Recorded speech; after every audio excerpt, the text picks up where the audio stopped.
13h25 sur Europe 1, tout autre chose. À l'international, nous avons le regard scruté sur la situation au Proche-Orient et les craintes d'un embrasement régional.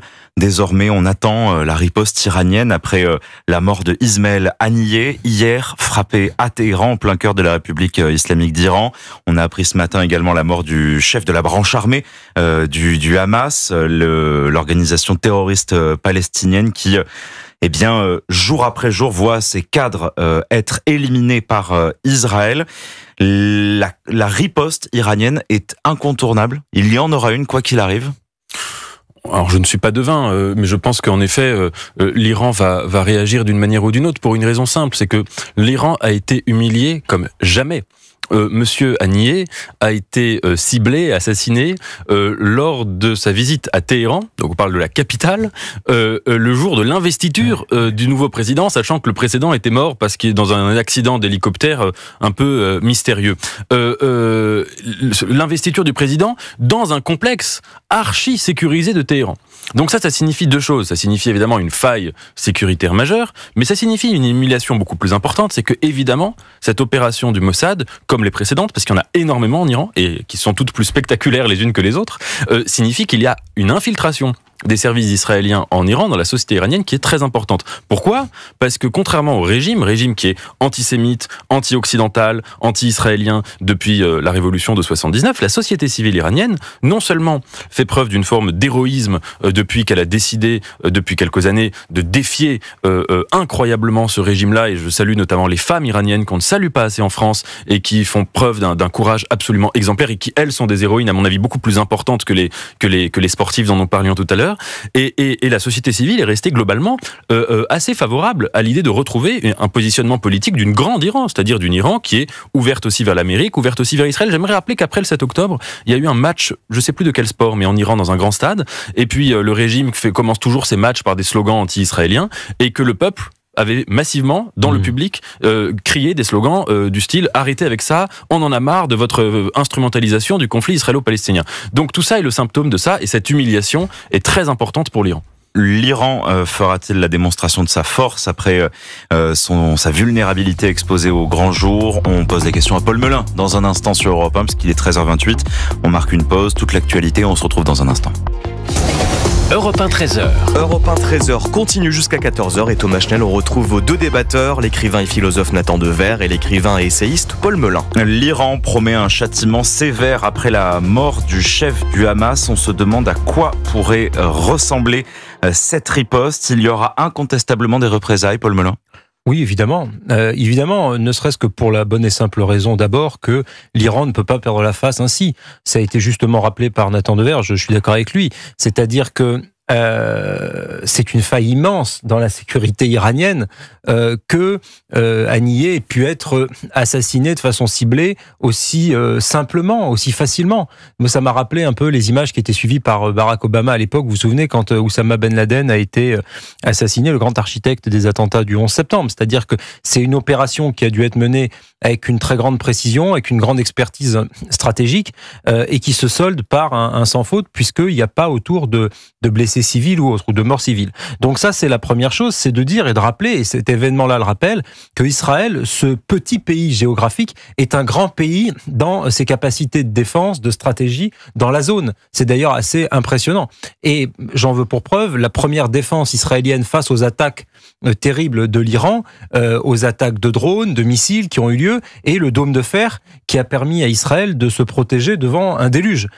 Donc évidemment, il va y avoir une riposte. De quelle nature va-t-elle être ? Est-ce que ça peut être là aussi de la part de l'Iran, s'en prendre aux intérêts israéliens ou même plus généralement d'ailleurs occidentaux dans la zone et au-delà ? Ça c'est possible, mais j'allais vous dire, on est déjà sous le joug des agissements de l'Iran avant cet événement, donc ce sera logique que ça le soit après. Ensuite, ça peut être des actions de déstabilisation d'Israël par ses alliés. On peut par exemple penser au Hezbollah, renforcer le Hezbollah parce qu'on sait qu'Israël, confronté à deux fronts, le front nord au Liban et le front avec la bande de Gaza, ça va fragiliser les défenses israéliennes. Donc on peut imaginer plusieurs scénarios. Le plus inquiétant là-dedans, c'est que la paix est plus loin qu'hier et que dans ce conflit, les voies de négociation qui avaient été ouvertes, que ce soit d'ailleurs la négociation pour la libération des otages auxquelles participait le chef du Hamas au Qatar, ou que ce soit les négociations pour la paix dans la zone, aujourd'hui, elles prennent un coup d'arrêt, enfin un coup de ralentissement. Et pourtant, des personnages comme par exemple le maréchal al-Sisi en Égypte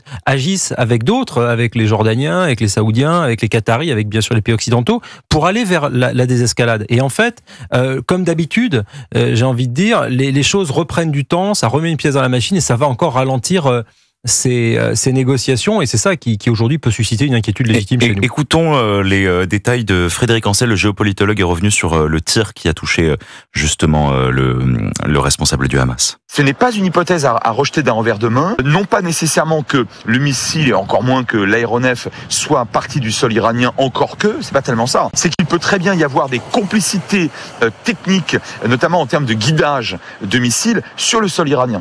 Et je crois d'autant plus à cette hypothèse, et je le dis d'un mot, ces 10-12 dernières années, les Israéliens sont intervenus de manière très spectaculaire, notamment dans le domaine nucléaire iranien, soit contre des ingénieurs, soit contre des infrastructures, et qu'à plusieurs reprises, il a été démontré qu'il y avait des complicités sur place. Le géopolitologue Frédéric Ancel. Alors, on a vu cette vulnérabilité iranienne exposée au grand jour.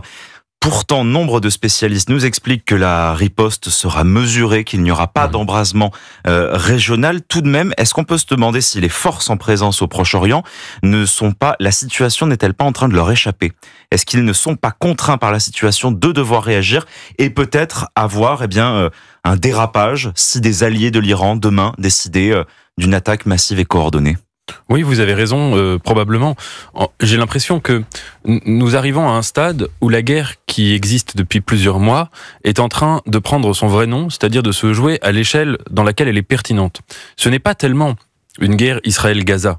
Il n'y avait pas de contentieux territorial concernant Gaza. Israël s'en est retiré depuis Ariel Sharon, expulsé les habitants israéliens de Gaza. Bon, il y a ce blocus depuis la victoire du Hamas, mais il n'y a pas de contentieux territorial. Il n'y a pas de contentieux territorial non plus avec le Liban, sinon une toute petite bande de terre qui est les fermes de Sheba, au nord d'Israël, au sud du Liban. Mais sinon, c'est un point de détail presque dans le conflit. Le vrai sujet, c'est que nous sommes dans une guerre Iran-Israël. L'Iran, pays dont le projet politique, depuis sa naissance politique, en tout cas de l'Iran révolutionnaire, c'est précisément de détruire Israël.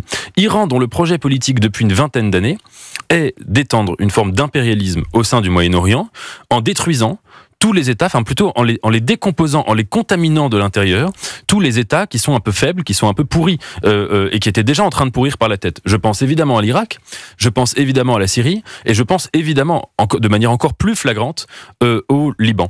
Et donc, aujourd'hui, c'est ça qui est en train de se passer.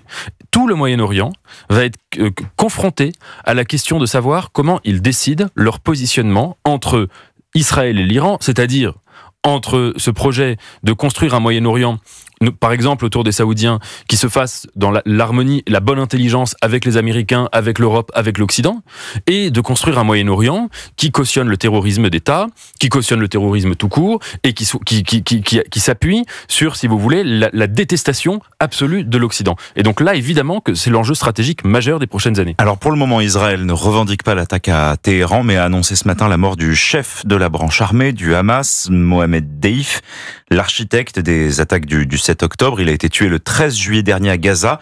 Ils sont en train d'éliminer tous leurs objectifs. Il ne reste parmi les chefs principaux que Yahya Sinwar, qui lui serait peut-être caché à Gaza. Tant que lui ne sera pas neutralisé, Benyamin Netanyahou ne pourra pas crier victoire. En tout cas, toutes les personnes que vous citez là, c'est l'hydre à plusieurs têtes. C'est-à-dire que on a longtemps cru, d'ailleurs, et sur plusieurs théâtres d'opération et par rapport à plusieurs mouvements terroristes, qu'en éliminant la tête, on arrivait à faire pourrir le corps. C'est pas forcément vrai. C'est-à-dire que ça renaît sous d'autres formes, et puis d'autres formes encore. C'est d'ailleurs assez inquiétant. Et effectivement, Nathan le rappelait à juste titre, le vrai sujet, c'est la façon dont tout ça va se recomposer et se recomposera dans la zone. C'est-à-dire que peut-être Israël arrivera à venir à bout du Hamas. L'objectif d'éliminer, d'éradiquer, pour reprendre ces mots, le Hamas de Netanyahou, moi, me paraît complexe, parce que de toute façon, on peut pas éradiquer une idéologie. Enfin, imaginons qu'ils arrivent à mettre un sérieux coup d'arrêt au Hamas. Le problème, après, ce sera l'Iran. Et on va pas éradiquer l'Iran, ça n'a aucun sens. Donc, l'Iran restera là. Maintenant, les prochains mois, les prochaines années, peut-être même les prochaines décennies, ça va être effectivement ce mouvement où les différents pays de la zone vont devoir choisir leur camp. D'un côté, effectivement, des nations comme l'Arabie Saoudite qui sont ouvertes sur l'Occident, et de l'autre, des nations volontairement hostiles à l'Occident, qui peuvent être les plaques tournantes de mafias, de bandes armées et des hébergeurs professionnels de terroristes qui après viendront se faire exploser dans nos salles de concert en Europe. Donc c'est pas un problème israélien, c'est un problème mondial. Et c'est un problème qui touche à l'Occident, qui touche à la souveraineté des pays occidentaux et qui touche à leurs intérêts vitaux. Et puis il y a d'autres acteurs dont on oublie souvent de parler et auxquels il faut absolument parler aussi, c'est les pays des BRICS, c'est bien sûr la Russie, il faut parler avec la Russie dans la zone aussi, c'est la Chine, c'est l'Afrique du Sud, etc.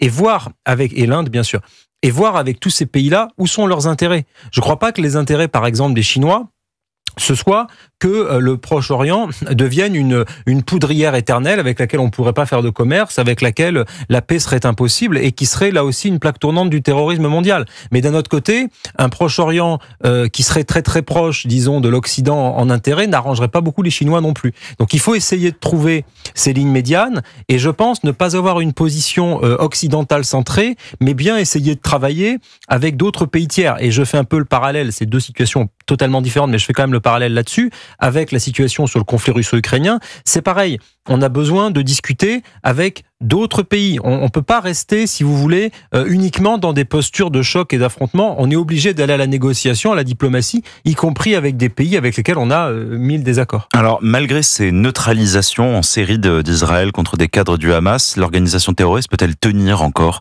Ça fait 300 jours désormais qu'il y a la guerre là-bas. On parle de 40 000 morts selon le Hamas. C'est un chiffre contesté, mais il y a des victimes civiles, c'est évident. Est-ce que le Hamas va continuer la guerre alors que ses cadres sont en train d'être éliminés?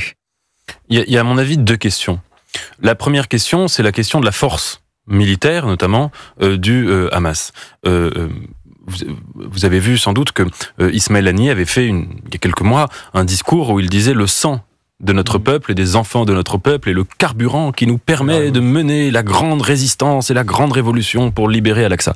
Donc probablement, encore une fois je ne suis pas devin, mais en tout cas pour l'instant, ils sont dans la logique de se battre jusqu'au dernier homme, non seulement du point de vue de leurs combattants, mais du point de vue des civils qu'ils exposent, qu'ils utilisent en bouclier humain, et évidemment qu'ils plongent dans le chaos. Je ferai un peu la comparaison avec la manière dont les nazis se sont comportés à Berlin dans les dernières semaines de la guerre et l'avancée des Alliés. Ensuite, comme le dit très très bien Paul, à supposer même qu'on éradique tous les dirigeants du Hamas, tous les militaires, toutes les infrastructures militaires, etc., ça ne changera rien à la question de savoir que derrière le Hamas, il y a l'adhésion à une idéologie. Et que quand vous observez, par exemple, non à Gaza, à la limite on ne sait pas trop, mais en Cisjordanie, il est très clair que le soutien au Hamas de la part de la population civile est très important, que l'autorité palestinienne aujourd'hui est extrêmement fragile pour beaucoup de raisons. Parce que l'autorité palestinienne est absolument corrompue, parce qu'il y a un essor de l'islamisme, parce que la colonisation israélienne aussi, et les humiliations et les brimades, etc., tout ça a provoqué, si vous voulez, une sorte de cercle vicieux. Et ça, c'est un problème beaucoup plus grave, parce que vous ne pouvez pas détruire une idéologie uniquement avec des armes. L'aspect militaire est central, l'aspect demain de construire une cause palestinienne avec des leaders qui soient sérieux, qui soient respectueux des droits humains et qui ne soient pas islamistes, c'est un aspect majeur. On avait essayé de faire avec Mahmoud Abbas. Bien sûr.